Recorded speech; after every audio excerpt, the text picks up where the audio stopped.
오늘의 정치권 소식 정치평론가 김재원 박사 함께 살펴보겠습니다. 안녕하십니까? 예, 안녕하세요. 자, 지금 이 한나라당은 전당대회 때문에 축제 분위기인지 어떤지 잘 모르겠습니다. 현장이. 어떻습니까? 오늘 전당대회 결과가 한 5시가 조금 넘으면 나올 것 같은데. 예. 우리 박사님은 누가 당대표가 될 것 같습니까? 이제 전당대회에 참여하는 대의원들은 사실 당의 가장 기관 조직원이고 또 당에 대해서 아주 애정이 많은 사람들이죠. 그래서 예. 한나라당이 지금 위기에 처해 있다 이런 생각에서 특히 대통령의 지도력이 많이 떨어지고 있기 때문에 친이계가 똘똘 뭉쳐서 대통령을 보위하자 이런 입장으로 선회한다면 아마 안상수 의원이 될 것이 좀 유리해 보이고요. 예. 만약에 현재 안상수 의원에 대한 개인적인 여러 가지 공격이 있었죠. 특히 병역 비리 논란 또 옆집과의 계소송 문제 이런 여러 가지 또 비리 문제 또는 약점을 좀 중요시하고 또 현재 당의 쇄신 분위기를 조금 더 부각시켜 본다면 홍준표 의원 또는 좀 가능성 떨어지지만 정도원 의원 정도가 대표가 될 수 있지 않을까 생각합니다. 예. 조금 변수는 말입니다. 이 전당대회 대회장에서 이 연설이라든가 어떤 후보자 간의 상호 간의 주장에 대해서 현장의 대의원들이 분위기가 약 10% 정도 영향을 미친다고 합니다. 예. 그런데 현장 연설 능력은 아무래도 홍준표 의원이 조금 더 뛰어나기 때문에 예. 현장 분위기가 어떻게 될지는 조금 더 두고 봐야 될 일이라고 봅니다.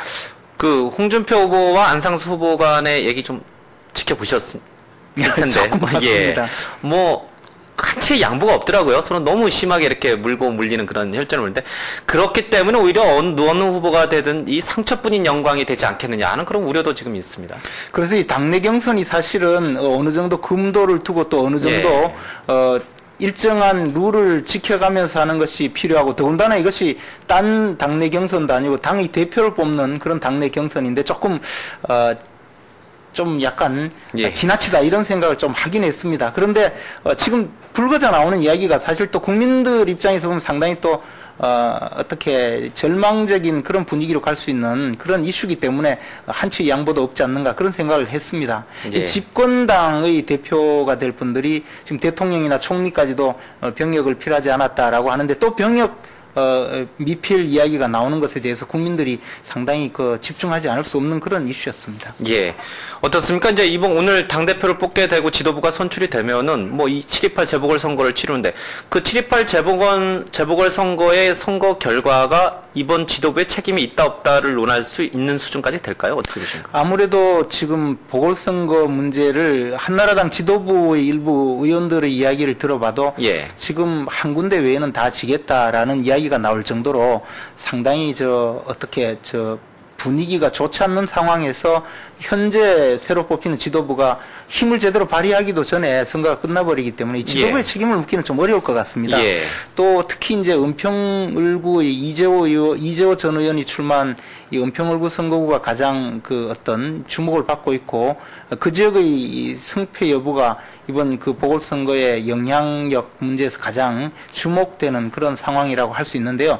은평을구 지역은 정권 심판론과 또 지역 일꾼론이 굉장히 첨예하게 대립하고 있고 이재호 전 의원은 당 지도부에서 개입하지 말고 혼자 힘으로 선거를 치르겠다. 그렇게 해야만 이 정권 심판 분위기가 조금 누그러질 수 있다라고 판단하기 때문에 그렇게 본다면 당 지도부의 역할은 그만큼 줄어들 수밖에 없고 당 지도부의 책임을 묻기에는 좀 어려운 상황이 아닌가 그렇게 생각이 됩니다. 뽑은 지 얼마 되지 않았는데 선거에서 졌다고 또 지도부를 갈아치우는 건 그것도 좀 낭비니까요. 그렇죠. 민주당은 어떻습니까? 8월 달에 민주당도 이 전당대회를 앞두고 있는데 민주당도 한나라당 못지않게 내부 갈등이 심각한 것 같아요. 특히 민주당은 당이 출연했다라고 할 정도로 이 정세균 대표 체제에 반대하는 이 비주류 연대가 지금 나서 있죠. 그래서 이 당이 과연 제대로 굴러갈 수 있을까 또는 분당하는 것이 아니냐 그런 이야기까지 나오고 있는 것이 엄연한 사실이고요. 최근엔 또 손학규 전 대표가 이제 드디어 서울로 입성을 해서 아마 전당대회에 출마하지 않을 것인가 이런 여러 가지 변수가 있기 때문에 결국은 3개파의 분열 양상이고 이러한 갈등이 제대로 잘 해소되지 않는다면 여당과 마찬가지로 야당도 또 한 번의 문제를 일으키지 않을까 그렇게 생각이 됩니다. 자, 이제 영포에 불법 민간인 사찰 얘기를 좀 해봐야 되는데 검찰 수사가 이제 본격적으로 시작되고 이인규 이제 핵심 관계자가 이제 내일쯤 소환될 것 같고 그런데 이게 보니까 검찰의 수사 칼끝이 청와대 쪽도 좀 겨누고 있는 것 같아요. 뭐 수사팀이 보강된다는 얘기도 좀 있고 어떻게 지금 돌아가고 있는 겁니까?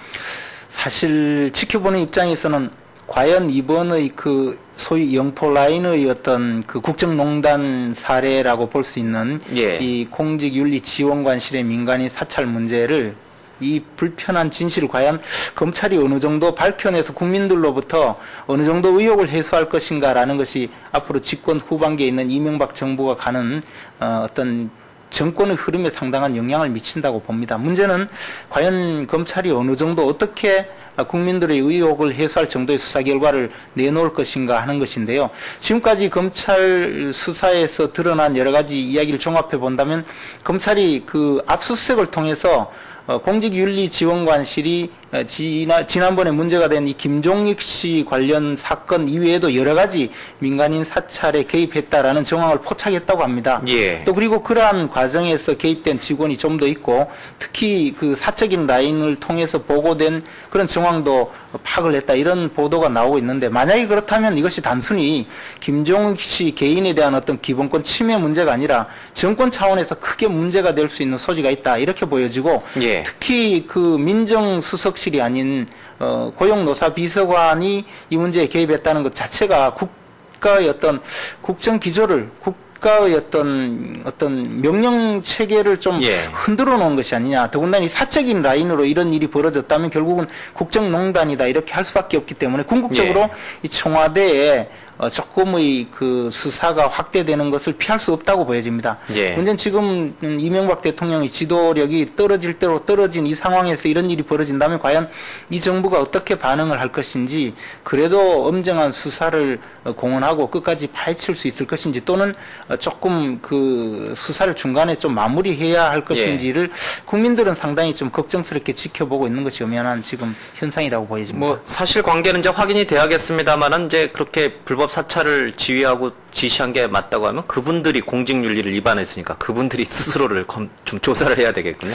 가장 문제가 이번에 그 김종익 씨 사건 하나만 예. 보더라도 헌법과 법률에 규정된 이 기본권 조항을 전혀 지키지 않았다는 것입니다. 그러니까 공직윤리 위반한 거고. 이것은 공직윤리 문제가 아니라 바로 형사처벌 대상입니다. 그래서 이런 일이 과연 이 민주주의 국가에서 실제로 있을 수 있는가에 대해서 상당히 의문을 제기하는 분들이 많은 것이 그만큼 이 사건이 단순하게 넘어갈 수 있는 상황은 아니다. 이렇게 예. 보여지는 것입니다. 어제 그 이상덕 의원이 이제 귀국을 하지 않았습니까? 예. 그래서 뭐 많은 언론 기자들이 이제 공항에 가서 만났는데 이상덕 의원은 뭐 영포의 문제라든지 아니면 본인의 정치 개입 문제는 단호하게 선을 걷는데 그 부분까지도 뭐 어떻게 뭐 조사 내지는 수사가 이루어질 수 있는 건가요?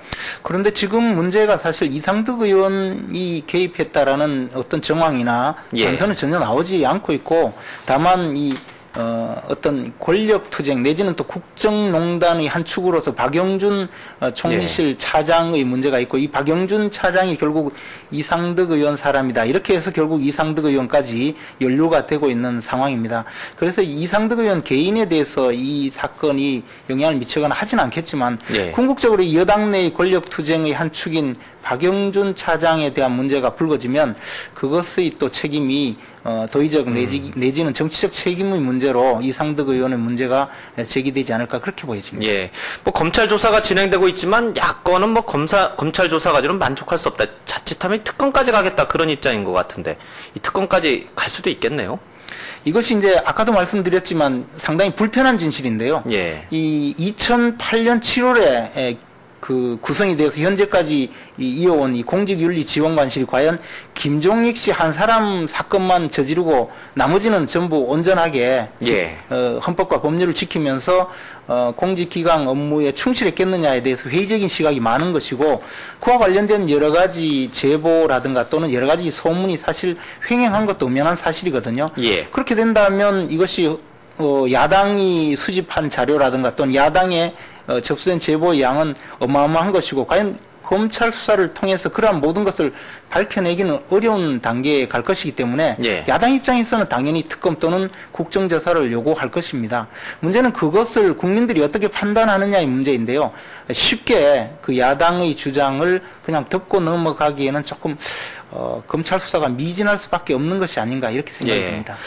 지금 이제 핵심으로 지목되고 있는 박영준 총리실 이제 국무차장의 경우에 사퇴하라는 압박이 여권 내부에서 많은 것 같은데 본인은 사퇴할 의사가 전혀 없다 이렇게 지금 맞서고 있는데 어떻게 될 것 같습니까?